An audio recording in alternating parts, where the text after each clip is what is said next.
Hello friends, আশা করি তোমরা সবাই ভালো আছো। আমিও ভালো আছি। আজ আমি হাজির হয়েছি বেগুন দিয়ে লোটে মাছের রেসিপি নিয়ে। এটি খুব কম সময়ে ও সহজে তৈরি করে নেওয়া যায়। খেতেও কিন্তু দারুণ লাগে, গরম ভাতের সাথে কিন্তু জাস্ট জমে যায়। এটি করার জন্য আমি কিছু বেগুন এরমভাবে কেটে নিয়েছি ও কিছু পেঁয়াজ কুচি কুচি করে কেটে নিয়েছি। নিয়ে ভালোভাবে এটাকে আমি ধুয়ে নিয়েছি। এবার আমি একটি প্যানে তেল দিয়ে দেবো। তেলটা গরম হলে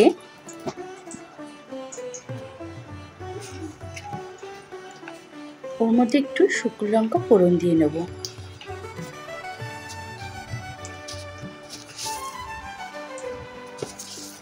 লঙ্কাটা ফোড়ন দিয়ে একটুখানি রসুন কুচি কুচি করে ওর মধ্যে আমি দিয়ে দেবো। গরম মশলা দেবো? না না, গরম মশলা দিতে হবে। গরম মশলা দিয়ে কিন্তু পরে দেবো, গন্ধটা থাকবে না, খুবই গন্ধটা থাকবে। রসুন আর লঙ্কাটা একটুখানি লাল লাল করে ভাজা হলে ওর মধ্যে আমি কেটে রাখা বেগুন আর পেঁয়াজ কুচিগুলো দিয়ে দেবো।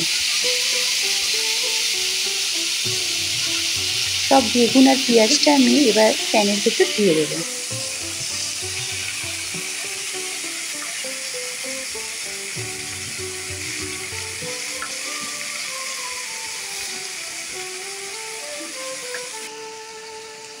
দিয়ে একটু নুন দিয়ে দেব,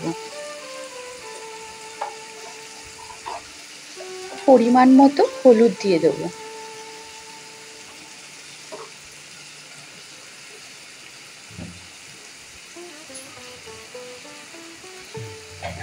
দিয়ে এবার ভালো করে নুন হলুদটার সাথে বেগুনগুলো দিয়ে নাড়াচাড়া করে নেব।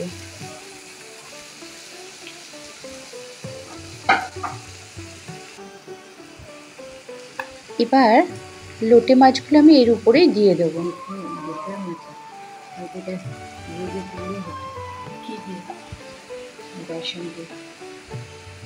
অল্প ছিল বলে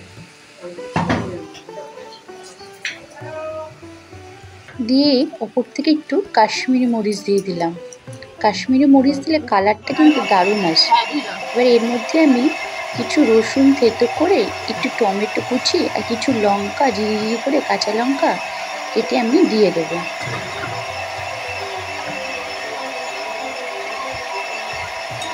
দিয়ে ভালোভাবে মশলাটার সাথে বেগুনটা মাছটা সব একসাথে মিশিয়ে নেব।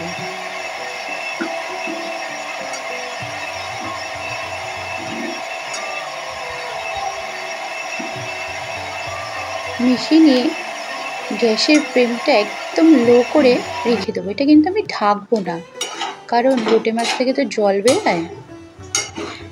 আমার শাড়ি মাঝে মাঝে শুধু একটু নাড়াতে হবে। কালকেও সারাদিন লোড ছিল, একটু ভালো করে নাড়াচাড়া করে দিতে হবে, হ্যাঁ, যাতে তলাটা লেগে না বললাম যায়। কালকে তো সেই বিকেলে বৃষ্টি এলো, আজকে আমার শাড়িটা কাচলাম আর আজকে বৃষ্টি। নাড়ো, আবার একটু নাড়াচাড়া করছি, দেখলাম বেগুনটা সেদ্ধ হয়েছে কিনা। হ্যাঁ, বেগুনটা কিন্তু সেদ্ধ হয়ে গেছে বন্ধু।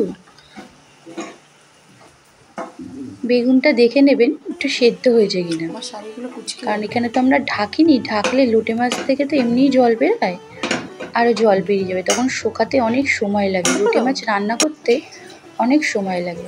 কিন্তু দেখুন আমার জলটা শুকিয়েও গেছে আর লোটে মাছটা প্রায় শুকনো শুকনো ঝুরি হয়ে গেছে। এর উপর দিয়ে আমি কিছু ধনেপাতা দিয়ে নাড়াচাড়া করে নিলাম। ধনেপাতাটা নামানোর আগেই দেবেন, যখন দেখবেন লোটে মাছটা একটু ঝুরি ঝুরি হয়ে গেছে শুকনো শুকনো, তখন ওপর দিয়ে ধনেপাতা দিয়ে দেবেন। তলাটা যখন দেখবেন প্যানের তলাটা লোটে মাছটা লেগে লেগে আসছে, তখনই বুঝবেন লোটে মাছটা হয়ে গেছে। তাহলে বন্ধুরা, কেমন হলো বেগুন দিয়ে লোটে মাছের ঝুরিটা কমেন্টে কিন্তু অবশ্যই জানাবেন। আর ভালো লাগলে একটু লাইক ও শেয়ার করে দেবেন। আর যারা যারা এখনও আমাকে বন্ধু করে নাওনি, প্লিজ আমাকে একটু সাপোর্ট করে বন্ধু করে নিও।